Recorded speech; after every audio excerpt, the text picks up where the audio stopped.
भृगु संगीता ज्ञान में मैं पवन शर्मा आप सभी भाई बहनों का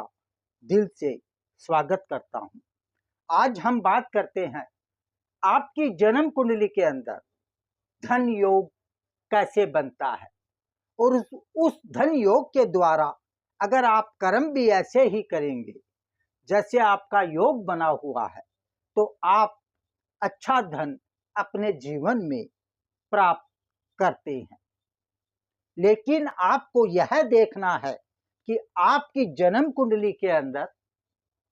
अगर धन प्राप्ति के योग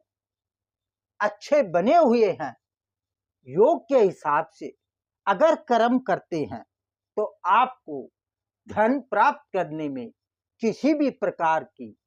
कोई कमी नहीं रहती। आपकी जन्म कुंडली के अंदर लग्नेश का स्वामी, यहां जो भी राशि आपके जन्म कुंडली के अंदर है उस राशि का स्वामी अगर आपके इस भाव में विराजमान है, ऐसा जातक धनवान होता है। पहला योग। दूसरे योग में आपको क्या देखना है, यहां केतु विराजमान है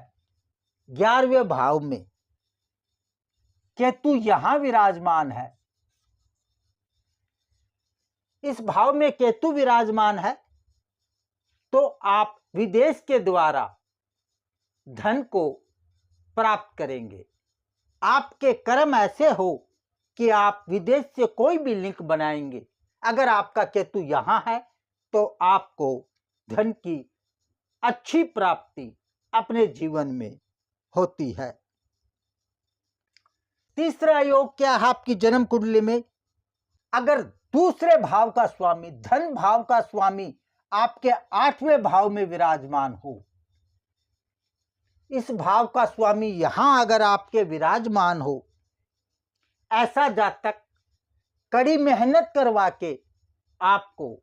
धन अपने जीवन में प्राप्त करता है। चौथा योग, अगर आपकी जन्म कुंडली के अंदर सूर्य यहां विराजमान हो, मंगल चौथे भाव में विराजमान हो और गुरुदेव बृहस्पति जी महाराज अगर आपके 11वें भाव में विराजमान है, ऐसे जातक को पैतृक संपत्ति अपने जीवन में अवश्य प्राप्त होती है। पांचवा योग देखिए आप अपनी जन्म कुंडली में, बृहस्पति देव, बुध और शुक्र देव तीनों कहीं भी एक साथ एक भाव में विराजमान हो, गुरुदेव प्लस बुध देव प्लस शुक्र देव,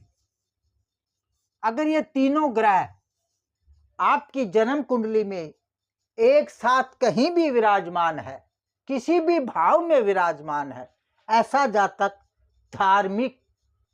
क्रिया के अनुसार अर्थात पूजा पाठ या फिर जन्म कुंडली का अध्ययन करना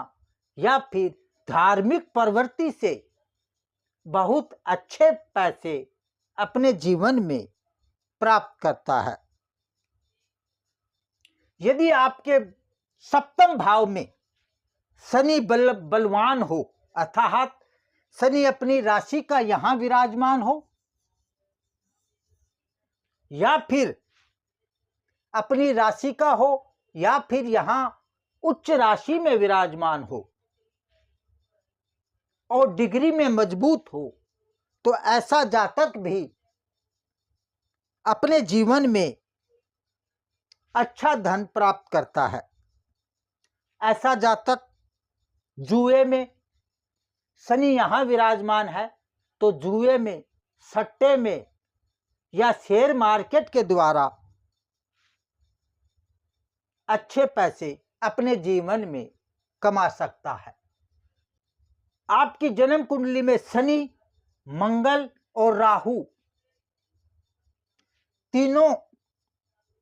7वें भाव में विराजमान हो, यहां पर मंगल प्लस शनि प्लस राहु ये तीनों ग्रह सप्तम भाव में विराजमान हो तो ऐसा जातक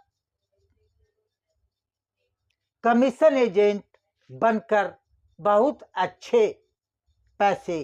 कमा सकता है। लेकिन एक चीज आप सदा याद रखिए, पूरे योग में भी आप याद रख सकते हैं कि यहां पर कोई भी ग्रह नीच का ना हो और अस्त ना हो तो यह ग्रह अपना फल जातक या जातिका को अवश्य प्रदान करते हैं। आठवां योग क्या है आपकी जन्म कुंडली में? अगर छठे आठवें भाव का स्वामी जो भी आपकी जन्म कुंडली में बनता है वह अगर 11वें भाव से संबंध बनाते हैं, संबंध का अर्थ यह है इस भाव का स्वामी आपके अष्टम भाव के स्वामी को देखता हो या छठे भाव के स्वामी को देखता हो या छठे भाव का स्वामी आपके 11वें भाव के स्वामी को कहीं भी बैठकर दृष्टि संबंध बनाता है, ऐसे जातक को अचानक धन की प्राप्ति होती है। अब अचानक धन आपको कैसे प्राप्त होगा? हो सकता है लॉटरी निकले। इस योग के द्वारा आपको धन की प्राप्ति अवश्य होती है। अगर पंचम भाव का स्वामी,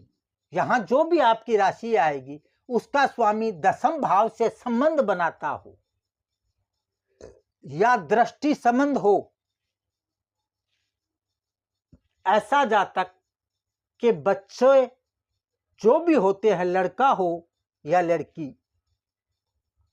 उनके बच्चे ऐसे होते हैं कि वह अच्छे पद पर, अच्छी पोजीशन, अच्छी रेपुटेशन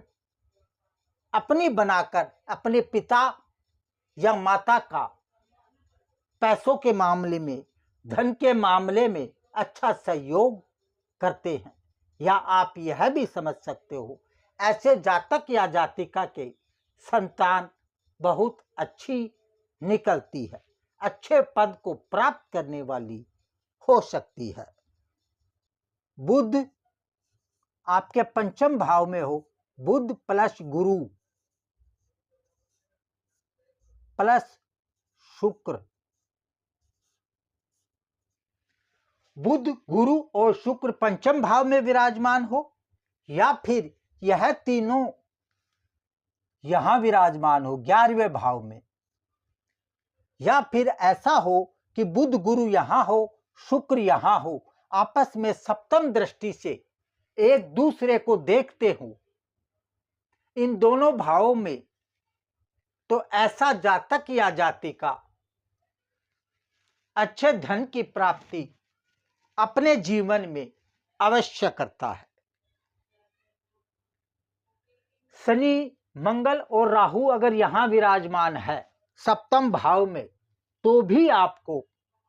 धन की अच्छी प्राप्ति होती है। अगर